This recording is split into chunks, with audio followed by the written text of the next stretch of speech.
So, ito guys. Dito na lang ako kay ma'am.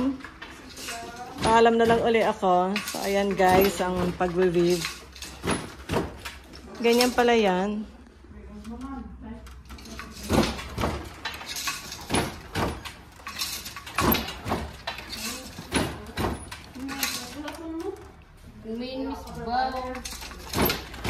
Bali, ang ginagawa nila ay bumubuo sila ng isang tela.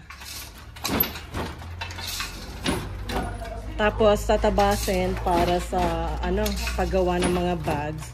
Yung mga bags na yan, yun yung brand nila na tinitinda doon sa Sagada Weaving.